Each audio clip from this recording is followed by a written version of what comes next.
Hello guys, ரஷ்யாவின் இந்த வரைபடத்தை பார்த்தா ஒரு விஷயம் ரொம்ப தெளிவா தெரியும். அது இந்த நாட்டின் மிகப்பெரிய அளவு. ரஷ்யா 11 டைம் ஜோன்ஸ்லயும் 2 கண்டங்களிலும் பறந்து விரிந்த உலகின் மிகப்பெரிய நாடு. வடக்குல இருக்கும் பனிமூடிய ஆர்டிக் முதல் கஜகிஸ்தானின் பாலைவனங்கள் வரையும், மேற்குல பால்டிக் கடல் முதல் கிழக்கு பசிபிக் பெருங்கடல் வரைக்கும் இந்த நாடு உள்ளது. இது உலக வரைபடத்துல தெரியும் அளவுக்கு பெருசு. ஆனா ரஷ்யாவை பத்தி மிகவும் சுவாரஸ்யமான விஷயம் என்னன்னா, அதோட மக்கள் தொகையில 80% மக்கள் இந்த 20% நிலத்துல மட்டுமே வாழ்றாங்க. மீதி உள்ள 80% நாடு காலியாக தான் இருக்கு. இதுக்கு என்ன காரணம்? இவ்வளவு சக்தி வாய்ந்த நாட்டுல ஏன் இவ்வளவு நிலம் காலியாக இருக்கு? இன்னைக்கு வீடியோல இத பத்தி விரிவா பார்ப்போம், வாங்க.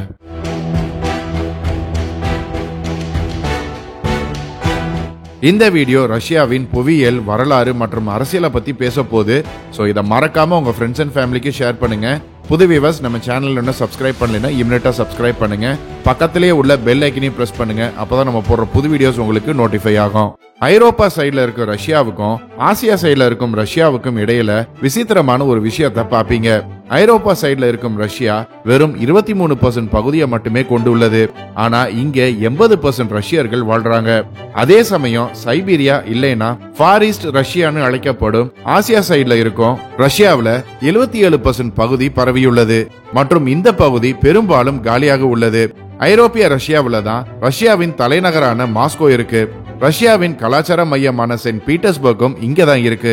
அதே போல ரஷ்யாவின் பெரும்பாலான ரயில் ரோட் நெட்வொர்க், தொழில்கள் மற்றும் அரசியல் நிறுவனங்களும் இந்த மேற்கு பகுதியில தான் இருக்கு. ஆனா பெரும்பாலான ரஷ்யா மக்கள் ஏன் இந்த கிழக்கு பகுதியை தவிர்க்கிறாங்க? இத புரிஞ்சுக்க நம்ம பல நூற்றாண்டுகளுக்கு முன்னாடி போகணும். ஆரம்பத்துல ரஷ்யா இன்னைக்கு இருக்கிற அளவுக்கு பெருசா இருந்ததில்ல.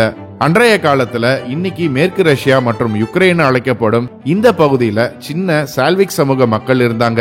இந்த சமூகங்கள் ஆறுகளுக்கு பக்கத்திலே இருந்தாங்க மற்றும் இங்க நிலங்களும் நல்ல வளமாக இருந்தது. மேலும் காலநிலையும் மிகவும் நன்றாக இருந்தது. ஆனா யூரல் மலைத்தொடரின் மறுபக்கத்துல இந்த நிலைமை ரொம்ப வித்தியாசமாக இருந்தது. 18ஆம் நூற்றாண்டுல ரஷ்யா பேரரசு விரிவடைய தொடங்கியப்போ கிழக்கு பகுதியில மக்களை குடியேற்ற முயன்றது. ஆனா இங்க வாழ்றது ரொம்ப கடினமான விஷயமாக இருந்தது. ஏன்னா சைபீரியா பகுதி அதோட மிகவும் குளிரான காலநிலைக்கு பிரபலமானது. இங்க எங்க சுத்தி பார்த்தாலும் பனி மட்டுமே இருக்கும். அதுவே ஐரோப்பா சைடுல உள்ள ரஷ்யாவுல நகரங்கள் ஆறுகளை சுத்தி எளிதாக கட்டப்பட்டன. ஆனா சைபீரியாவில இது கடினமாக இருந்தது. ஏன்னா இங்க குளிர்காலம் கடுமையாக இருந்தது மற்றும் இங்க எதுவும் வளரவும் இல்ல. ஆனா சோவியத் யூனியனின் காலத்துக்கு அப்புறம் இங்க எல்லாமே மாற ஆரம்பிச்சது. 20ஆம் நூற்றாண்டின் முற்பகுதியில சோவியத் யூனியன் ஆட்சிக்கு வந்தபோது அதன் தலைவர்கள் கிழக்கு பகுதியில வளர்ச்சியையும் மக்கள் தொகையையும் விரிவுபடுத்த திட்டமிட்டாங்க. குறிப்பா சைபீரியா மற்றும் ஃபார் ஈஸ்ட் ரஷ்யா பகுதிகளில். ஆனா இந்த தடவை மக்களின் சம்மதத்தை கேட்கறதுக்கு பதிலா அரசாங்கம் அவங்கள வலுக்கட்டாயமா இங்க அனுப்ப தொடங்கியது. 1920ஆம் ஆண்டு முதல் 1950ஆம் ஆண்டு வரை ஜோசப் ஸ்டாலினின் ஆட்சியின் கீழ் பல ஆயிரம் கணக்கான மக்கள் கிழக்கு பகுதிக்கு நாடு கடத்தப்பட்டாங்க. அவங்கள சிலர் அரசுக்கு எதிராக பேசியதாக குற்றம் சாட்டப்பட்ட அரசியல் கைதிகள், சிலர் தொழிலாளர்களாக வேலை செய்ய இங்கே அனுப்பப்பட்ட எளிய நகர்ப்புற மக்கள், இன்னும் சிலர் மிகவும் குளிரான பகுதிகளில் அமைஞ்சுள்ள சிறை முகாம்களான குலாக்ஸுக்கு அனுப்பப்பட்டாங்க. இந்த முகாம்கள வாழ்க்கை ரொம்ப கடினமாக இருந்தது. கடுமையான குளிர்காலங்கள்ல சுரங்கங்கள், காடுகள் மற்றும் கட்டுமான திட்டங்கள்ல மக்கள் வேலை செய்ய வேண்டிய கட்டாயம் ஏற்பட்டது. அவங்களுக்கு உணவு மற்றும் தங்குமிடம் குறைவாகவே வழங்கப்பட்டது. இதுக்கு இடையில சோவியத் யூனியன் கிழக்கு பகுதியில் உள்ள எண்ணெய் வயல்கள், நிலக்கரி சுரங்கங்கள் மற்றும் ராணுவ தளங்களுக்கு பக்கத்திலேயே புது நகரங்களையும் தொழில் மையங்களையும் கட்ட தொடங்கினாங்க. சைபீரியாவில இருந்து கிடைக்கும் இந்த வளங்களை சோவியத் யூனியன் அவங்க பொருளாதாரத்துக்கு பயன்படுத்தினாங்க. இதனால சோவியத் யூனியனின் கட்டுப்பாட்டையும் இங்க பலப்படுத்த முடியும்ங்கிற நோக்கம் இவங்களுக்கு இருந்தது. இந்த காலகட்டத்தில் நடந்த ஒரு மிகப்பெரிய திட்டம்னா அது 1916ஆம் ஆண்டுல நிறைவடைந்த டிரான்ஸ் சைபீரியன் ரயில்வே நெட்வொர்க் திட்டமாகும். இந்த ரயில் பாதை மேற்குல உள்ள மாஸ்கோல இருந்து பசிபிக் பெருங்கடலுக்கு அடுத்ததாக உள்ள வால்டிவஸ்டோக் போன்ற துறைமுக நகரங்கள் வரை கட்டப்பட்டது. 9000 கிலோமீட்டர் நீளம் கொண்ட உலகின் மிக நீளமான ரயில் பாதை இதுவாகும். இந்த ரயில் பாதையின் நோக்கமே ரஷ்யாவின் கிழக்கு பகுதியையும் மேற்கு பகுதியையும் இணைப்பதற்காக செய்யப்பட்டது மற்றும் இது அன்றைய காலத்துல மிகப்பெரிய வெற்றியாகவும் இருந்தது. ஏன்னா இது சைபீரியா பகுதியில பல இடங்களை மக்களுக்கு திறக்க உதவியது. இவ்வளவு செஞ்சாலும் பெரும்பாலான ரஷ்யர்கள் இங்க குடியேற விரும்பல. புது நகரங்கள் மற்றும் ரயில் பாதைகளை அமைச்சும் வெறும் ஓர் சிலரே இந்த பகுதியில வாழ தயாராக இருந்தாங்க.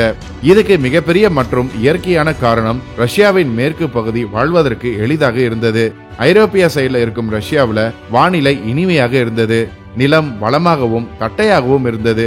இதனால இங்க கட்டிட கட்டுமானம் எளிதாக இருந்தது. ரஷ்யாவின் இந்த பகுதியில குறிப்பா பிளாக் பெல்ட் ரீஜன் இருந்தது. இந்த பிளாக் பெல்ட் ரீஜன்ல உள்ள நிலம் உலகத்திலேயே ரொம்ப வளமானதுன்னு சொல்லப்படுது. இந்த வளமான நிலம் குர்ஸ்க், ஒரேனேஸ், பெல்கோரோட் போன்ற பகுதிகள் வரைக்கும் நீடித்து இருந்தது. இதனால இங்க கோதுமை, பார்லி மற்றும் சூரியகாந்தி போன்ற பயிர்களை வளர்ப்பதற்கு ஏற்றதாக இருந்தது. மொத்தத்துல ரஷ்யாவின் தானிய உற்பத்தியில 70% இந்த பிளாக் பெல்ட் ரீஜன்ல இருந்து தான் வந்தது. அதே போல ரஷ்யாவின் 2 முக்கியமான நதிகள்னா அது ஓல்கா நதியும் நைப்பர் நதியும் தான். ஓல்கா நதி ஐரோப்பாவின் மிக நீளமான நதின்னு சொல்லப்படுது. இந்த 2 நதிகளுமே வரலாற்று ரீதியா வர்த்தகத்திற்கு பயன்படுத்தப்பட்டது. ஓல்கா நதி ரஷ்யாவின் விவசாயம் மற்றும் போக்குவரத்துக்கு பெருசா உதவி வருது. ஏன்னா இது கசான், நிஸ்னி நோவோகோரோட், வோல்வோகிராட் போன்ற 11க்கும் மேற்பட்ட ரஷ்ய நகரங்கள் வழியா போய் இறுதியா காஸ்பியன் கடல்ல போய் சேருது. இந்த பகுதி மற்ற ஐரோப்பிய நாடுகளுக்கு பக்கத்துல இருக்கிறதுனால வர்த்தகம், கலாச்சாரம் மற்றும் நவீன உள்கட்டமைப்பு போன்ற வசதிகள் இவங்களுக்கு எளிதா கிடைக்கின்றது. ரஷ்யாவின் மிக முக்கியமான 2 பெரிய நகரங்கள்னா அது மாஸ்கோ மற்றும் சென்ட் பீட்டர்ஸ்பர்க்.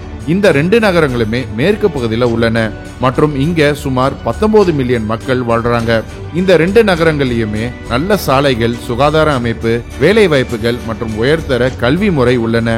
ரஷ்யாவின் பெரும்பாலான கோடீஸ்வரர்கள், பெரிய தொழிலதிபர்கள் மற்றும் அரசு அதிகாரிகள் இங்க தான் வசிக்கிறாங்க.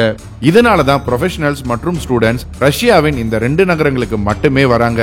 சோவியத் யூனியனின் காலத்துல கூட அவங்க ரஷ்யாவின் இந்த மேற்கு பகுதியை தான் விரும்பினாங்க. அரசாங்க அதிகாரிகள் மற்றும் இன்டெலெக்சுவல்ஸ் உட்பட ரஷ்யாவின் இலைட் மக்கள் பெரும்பாலும் மாஸ்கோ மற்றும் சென்ட் பீட்டர்ஸ்பர்க்ல தான் அதிகம் வசிக்கிறாங்க. சோவியத் யூனியனின் எல்லா முதலீடுகளும் கூட இந்த நகரங்களுக்கு தான் அதிகம் சென்றது. இன்றும் கூட மாஸ்கோவின் சராசரி சம்பளம் ரஷ்யாவின் நேஷனல் ஆவரேஜ் சேலரியை விட 2 மடங்கு அதிகம். இப்படிப்பட்ட காரணங்கள்னால தான் ரஷ்யாவில இப்படி ஒரு பிளவு இருக்கிறது உங்களுக்கு தெரியும். மேற்கு பகுதி பொருளாதார ரீதியாகவும் அரசியல் ரீதியாகவும் மையமாக இருக்கு. அதே நேரத்துல சைபீரியா மற்றும் ஃபார் ஈஸ்டின் சில பகுதிகளில் பெரிய வளர்ச்சி எதுவும் இல்லாம பின்தங்கிய நிலையில இருக்கு. இதுக்கு சைபீரியாவின் கடுமையான காலநிலையும் ஒரு காரணம். உதாரணத்துக்கு சைபீரியாவில் உள்ள யாக்குட்ஸ்க் நகரத்துல வெப்பநிலை சுமார் -60 டிகிரி செல்சியஸ் வரை குறையுமாம். மற்றும் இந்த இடம் பூமியின் மிக குளிரான நகரம்னு சொல்லப்படுது. இந்த இடத்துல ஆறுகள் எப்போதுமே உறைந்து போய் கிடக்கும் மற்றும் கோடை காலமும் மிக குறைவு. அதுவும் இல்லாம இங்க ரொம்ப குறைவான நகரங்களே உள்ளன. ஒவ்வொரு நகரத்துக்கும் இடையில அதிக தூரம் உள்ளது. இங்க காடுகள், மலைகள் மற்றும் உறைந்த நிலம் மட்டுமே உள்ளது. இங்க உள்கட்டமைப்பு, சாலைகள்னு எதுவுமே கிடையாது மற்றும் இங்க குறிப்பிடத்தக்க விவசாயமும் செய்ய முடியாது. ஆனா இங்க முற்றிலும் எதுவுமே கிடையாதுன்னு சொல்ல முடியாது. ஏன்னா சைபீரியா இயற்கை வளங்கள்னால நிறைஞ்சுள்ளது. இந்த பகுதியில ரஷ்யாவின் மிகப்பெரிய எண்ணெய் மற்றும் எரிவாயு இருப்புகள் இருக்கு. இதனால இது உலகின் மிக வளமான பகுதிகளில் ஒன்றாக சொல்லப்படுது. அபிஷியல் ரெக்கார்ட்ஸின் படி ரஷ்யாவின் இயற்கை எரிவாயுல 80%, எண்ணெய் 70% சைபீரியாவில இருந்து தான் எடுக்கப்படுது. உண்மையிலேயே ஐரோப்பாவில சப்ளை ஆகும் எரிவாயின் பெரும்பகுதி சைபீரியாவில இருந்து தான் வருது. இது போல சைபீரியாவில இன்னொரு இயற்கை அதிசயமும் இருக்கு. அதுதான் பைக்கல் லேக். இது ஒரு சாதாரண ஏரி கிடையாது. இது உலகின் மிக ஆழமான ஏரியாகும். இதோட ஆழம் சுமார் 1200 மீட்டர் வரை உள்ளது. மேலும் சுவாரஸ்யமான விஷயம் இதுல என்னன்னா, முழு உலகிற்கும் 20% ஃப்ரெஷ் வாட்டர் விநியோகம் இங்க இருந்து தான் போவதாக சொல்லப்படுது. இதே போல ரஷ்யாவின் நிலக்கரி இருப்புகள்ல 40% சைபீரியாவில தான் உள்ளது. இது தவிர இங்க தங்கம் மற்றும் வைரங்களின் மிகப்பெரிய சுரங்கங்களும் இருக்கு. உதாரணத்துக்கு இர்குட்ஸ்கில்ல உள்ள சுகாய் லாக் கோல்ட் டெபாசிட் பகுதியில சுமார் 540 மில்லியன் டன் தங்கம் இருப்பதாக சொல்லப்படுது மற்றும் இது உலகின் மிகப்பெரிய தங்க இருப்புகள்ல இருக்கும் இடம்னு சொல்லப்படுது. இந்த பகுதியில யுரேனியம் டெபாசிட்டும் அதிகம் நிறைஞ்சுள்ளது. இதனால ரஷ்யா உலகின் 5வது பெரிய யுரேனியம் உற்பத்தி செய்யும் நாடாக உள்ளது. ஆனா இங்க உள்ள பெரிய பிரச்சனை என்னன்னா, இந்த வளங்களை பூமிக்கு அடியிலிருந்து பிரிச்சு எடுக்கிறது மிகவும் விலை உயர்ந்தது. ஏன்னா இது ஆர்டிக் பகுதிக்கு பக்கத்துல இருக்கிறதுனால, இந்த இடம் மிகவும் குளிராக இருக்கிறதுனாலயும் அதிக பனி பொழிவு இருக்கிறதுனாலயும் இங்க நிலத்தை அடையிறது அவ்வளவு எளிதான விஷயம் இல்ல. இங்க பெருசா சாலைகளும் இல்லாததுனால இங்க ட்ரில்லிங் மிஷின்களை கொண்டு வருவது மிகவும் கடினம். இதனாலதான் இந்த பகுதியில இருந்து எண்ணெய் எடுப்பது மிடில் ஈஸ்ட் மற்றும் அமெரிக்கா போன்ற நாடுகளில் இருந்து எண்ணெய் எடுக்கிறத விட விலை உயர்ந்தது மற்றும் கடினமான வேலையும் ஆகும். இத்தகைய கடினமான சூழ்நிலை காரணம்னாலதான் ஆயில், கேஸ் மற்றும் மைனிங் வேலைகளை செய்யறவங்க மட்டுமே சைபீரியாவுல பெரும்பாலும் வசிக்கிறாங்க. ஏற்கனவே சொன்னது போல இங்க ஒவ்வொரு ஊரும் மிக தொலைவில் இருக்கிறதுனாலயும் இந்த ஊர்களுக்கு இடையில வெறும் காடுகள் மட்டுமே இருப்பதுனாலயும் இங்க நிலவும் பனிப்பொழிவு மற்றும் குளிரான வானிலை காரணம்னாலயும் இங்க வசிக்கும் மக்கள் அவங்க வேலை முடிஞ்ச உடனே இந்த பகுதியை விட்டு வெளியேறி வேற இடத்துக்கு போறாங்க. இதனால சைபீரியாவுல நிறைய கோஸ்ட் டவுன்ஸும் பார்க்க முடியும். இந்த பிரச்சனையை தீர்க்க ரஷ்ய அரசாங்கமும் பல முயற்சிகளை எடுத்துக்கிட்டு வருது. உதாரணத்துக்கு இலவச நிலம், குறைஞ்ச வரிகள் மற்றும் இங்க வந்து வாழ பணத்தை கூட அரசாங்கம் கொடுக்குது. அப்படி இருந்தும் கூட பெரும்பாலான மக்கள் இங்க வந்து வாழ மறுக்கிறாங்க. அதுவே ஐரோப்பா சைடுல இருக்கும் ரஷ்யாவுல 80% ரஷ்யர்கள் தங்க விரும்புறதுக்கு இன்னொரு காரணம் என்னன்னா இங்க இருக்கும் குளிர் இல்லாத கடலும் அதை அணுகுதல் எளிதா இருப்பதாலதான். ஏன்னா ரஷ்யாவின் இன்னொரு பக்கத்தில் இருக்கும் கடற்கரையின் பெரும்பகுதி ஆண்டு முழுவதும் உறைஞ்சு கிடக்குது மற்றும் உலகளாவிய கப்பல் பாதையில இருந்து வெகு தொலைவில் அமைஞ்சுள்ளது. இந்த கடல் பகுதியான ஆர்டிக் பெருங்கடல் வருஷத்துக்கு 9 மாசங்கள் உறைஞ்சு கிடக்குது. இதனால இங்க வர்த்தகம் செய்வது கிட்டத்தட்ட சாத்தியமற்றது. உலகளாவிய காலநிலை மாற்றம் காரணமா சில ஆர்டிக் கடல் பாதைகள் திறக்கப்பட்டாலும் இது வழியா போகிறது மிகவும் விலை உயர்ந்த மற்றும் ஆபத்தான பணியாகும். ரஷ்யாவின் கிழக்கு பகுதியில பெசிபிக் பெருங்கடல் இருக்கு மற்றும் இங்க வால்டிவஸ்டோக் போன்ற ஒரு முக்கியமான துறைமுக நகரத்தையும் கொண்டுள்ளது. ஆனா இதுல உண்மையான பிரச்சனை என்னன்னா அது தூரம் தான். மாஸ்கோல இருந்து வால்டிவஸ்டோக் 9000 கிலோமீட்டர் தொலைவில் உள்ளது மற்றும் இது சைபீரியாவின் மறுபக்கத்தில் அமைந்துள்ளது. வெயில் காலத்துல வால்டிவஸ்டோக் கடல் பகுதி மற்றும் துறைமுகம் எளிதாக அணுகக்கூடியதாக இருந்தாலும் அது குளிர்காலத்துல பெரும்பாலும் உறைந்து போய்விடும். இதனால பனியை உடைச்சு செல்லும் கப்பல்கள்னால மட்டுமே இந்த வழியா போக முடியும். ரஷ்யாவுக்கு இந்த துறைமுகம் முக்கியமானதாக இருந்தாலும் இத ரஷ்யா அதிகம் எதிர்பார்க்கறது கிடையாது. ரஷ்யாவின் மிகப்பெரிய கடல்சார் அணுகல் பிளாக் சீல உள்ள ஸ்வெஸ்டபோல் வழியாகும். ஆனா இங்கேயும் ஒரு சிக்கல் இருக்கு. அது மத்தியதரை கடலை அடைய ரஷ்ய கப்பல்கள் போஸ்போரஸ் மற்றும் டார்டனெலஸ் ஸ்ட்ரெயிட் வழியா தான் போகணும். மேலும் இந்த 2 ஸ்டேட்டுகளுமே நேட்டோ நாடான துருக்கியின் கட்டுப்பாட்டுல உள்ளன. நேட்டோவுடன் ரஷ்யாவுக்கு போர் ஏற்பட்டால் துருக்கி இந்த சோக் பாயிண்ட்ஸை தடுக்கலாம். இதன் காரணமா அட்லாண்டிக் பெருங்கடல் மற்றும் குளோபல் ட்ரேட் ஷிப்பிங் வழியின் அணுகல ரஷ்யா இழக்க நேரிடும். இந்த கடல் வழியை நம்பி ரஷ்யாவின் பெரும்பாலான மக்கள் தொகை, உள்கட்டமைப்பு மற்றும் தொழில்துறை இந்த பகுதியில் அமைந்துள்ளது. கிழக்கு ரஷ்யாவின் இந்த வெறுமை ஒரு பலவீனமாக தோன்றினாலும் இதுதான் ரஷ்யாவுக்கு மிகப்பெரிய ஆயுதமாகவும் இருந்து வருது. ஏன்னா அது மிக குறைந்த மக்கள் தொகையை இங்க கொண்டுள்ளது மற்றும் இந்த வெற்று நிலம் ரஷ்யாவுக்கு ஒரு பெரிய ராணுவ நன்மையையும் அளிக்குது. இந்த மிகப்பெரிய காலியான நிலம் ரஷ்யாவுக்கு ஒரு பஃபர் ஜோனாக இருந்து வருது. ஏன்னா எந்த ஒரு எதிரியும் கிழக்கு பக்கத்திலிருந்து தாக்க முயன்றால் அவங்க பல கிலோமீட்டருக்கு ஓட வேண்டியது இருக்கும். இங்கே இருக்கும் பரந்த காடுகள், ஆறுகள் மற்றும் மலைகளை தாண்டி போக வேண்டியது இருக்கும். இதுக்கு பிறகுதான் ரஷ்யாவின் பெரிய நகரங்களுக்கு போக முடியும். இந்த காரணம்னால ரஷ்யாவுக்கு எந்த ஒரு தாக்குதலுக்கும் அதன் பதில நன்கு திட்டமிட நேரம் கிடைக்கும். இது நான் சொல்ற தியரி கிடையாது. இது ஏற்கனவே வரலாற்றுல நடந்திருக்கு. 2ஆம் உலக போரின் போது ஜெர்மனி மேற்கு பக்கத்திலிருந்து சோவியத் யூனியனை தாக்கியது.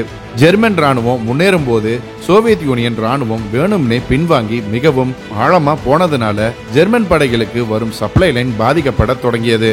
அதுவும் இல்லாம இங்க பயங்கர குளிராகவும் இருந்தது. இதனால ஜெர்மன் படை சோர்வடைய தொடங்கினாங்க. அத்தகைய சூழ்நிலையில சோவியத் யூனியன் படை ஒன்று கூடி எல்லா பக்கத்துல இருந்தும் ஜெர்மன் படையை தாக்கி பின்னுக்கு தள்ளினாங்க. 2ஆம் உலக போரை பத்தி இன்னும் விரிவா தெரியணும்னா இத பத்தி ஏற்கனவே நம்ம சேனல்ல வந்த இந்த 2 வீடியோவை பாருங்க. ரஷ்யாவின் ஜியோகிராபி வெளியில இருந்து வரும் எந்த ராணுவத்திற்கும் மிகவும் ஆபத்தானதுங்கிறதுனால இந்த ஸ்ட்ராட்டஜியை ரஷ்யா இன்றும் கூட பயன்படுத்தலாம். இதே போல பனிப்போரின் போது சோவியத் யூனியனின் பெரும்பாலான ராணுவ தளங்கள் மற்றும் ரேடார் நிலையங்கள் சைபீரியாவில தான் உள்ளன. இது எல்லாமே வேணும்னே இங்க கட்டப்பட்டுள்ளன. இதனால இவற்றின் இருப்பிடத்தை கடந்து செல்வது கடினம். இது மட்டும் இல்லாம பாம்பர் ஜெட்ஸ் மற்றும் அணு ஆயுதங்களும் சைபீரியாவில தான் மறைச்சு வைக்கப்பட்டிருக்கு. இதனால இங்க யாரும் அவ்வளவு எளிதா போக முடியாது. கிழக்கு ரஷ்யா காலியாக தோன்றினாலும் இந்த எம்டினஸ் ரஷ்யாவுக்கு ஒரு நன்மையாகவே இருந்து வருது. அப்படியானால் 80% ரஷ்யர்கள் ஏன் 20% இடத்துல மட்டுமே வாழ்றாங்க? ஏன்னா இயற்கை மேற்கு ரஷ்யாவை வாழக்கூடியதாகவும் கிழக்கு ரஷ்யாவை சவாலானதாகவும் வச்சிருக்கு. ஆனா இந்த வேற்று நிலம் ரஷ்யாவுக்கு ஒரு வெளியே தெரியாத பலமாகவும் இருந்து வருது. இது ரஷ்யாவை பாதுகாப்பது மட்டுமில்ல, அத உலக வல்லரசாக மற்றும் வளங்களையும் கொடுக்குது. இன்று தொழில்நுட்பமும் போக்குவரத்தும் நல்லாவே மேம்பட்டு உள்ளது. மேலும் மாஸ்கோல இருந்து வால்டிவஸ்டோவுக்கு விமானம் மூலம் போக வெறும் 8 மணி நேரம் மட்டுமே ஆகும். அதே போல இன்று இன்டர்நெட் கனெக்ஷன் நாடு முழுவதும் பரவியுள்ளது. ஆனா அன்றாட வாழ்க்கையின் அடிப்படை இன்னும் மாறல. ஐரோப்பா சைடுல இருக்கும் ரஷ்யால உள்ள நகரங்கள் நெருக்கமாக இருக்கிறதுனால இங்க போக்குவரத்தும் வேகமாக உள்ளது. வேலை வாய்ப்புகள் சிறப்பாக உள்ளது. பள்ளிகள், மருத்துவமனைகள், சாலைகள்னு எல்லாமே சிறப்பாக உள்ளது. கிழக்கு ரஷ்யாவில் நோவோசிபிர்ஸ்க் மற்றும் எக்காடெரின்புர்க் போன்ற பெரிய நகரங்கள்ல சில வசதிகள் உள்ளன. ஆனா இன்னும் கிழக்கு நோக்கி நகரும் போது நிலைமை மோசமாக இருந்து வருது. இன்று கிழக்கு பகுதியில இருந்து ஏராளமான இளைஞர்கள் படிப்பு மற்றும் வேலைக்காக ஐரோப்பா சைடுல இருக்கும் ரஷ்யாவுக்கு வராங்க. இங்கேயே அப்படியே இருந்துடுறாங்க. இதனால கிழக்கு பகுதியில பர்த் ரேட்டும் குறைவாக உள்ளது. இங்க இப்போ வயதானவங்க தான் அதிகமா இருக்காங்க. இந்த காரணம்னால மேற்கு பகுதியில மக்கள் தொகை அதிகமாகிக்கிட்டே வருது. கிழக்கு பகுதியில மக்கள் தொகை குறைஞ்சுக்கிட்டே வருது. இப்படிப்பட்ட பல காரணங்கள்னால தான் 80% ரஷ்யர்கள் ரஷ்யாவின் இந்த பகுதியில மட்டுமே வாழ்றாங்க. ஓகே கைஸ், இன்னைக்கு வீடியோ அவ்வளவுதான். ரஷ்யாவின் இந்த ஜியோகிராபிக்கல் சவால்கள் நல்லதா கேட்டதா? உங்க கருத்துக்களை கமெண்ட்ஸ்ல சொல்லுங்க. இந்த வீடியோ பிடிச்சிருந்தா லைக் பண்ணுங்க, ஷேர் பண்ணுங்க. போன வாரம் கமெண்ட் பண்ண 10 பேரை பார்ப்போம்.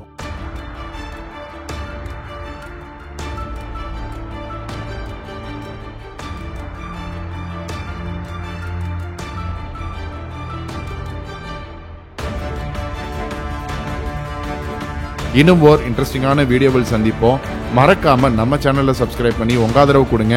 Until then, stay safe. Signing off. நன்றி.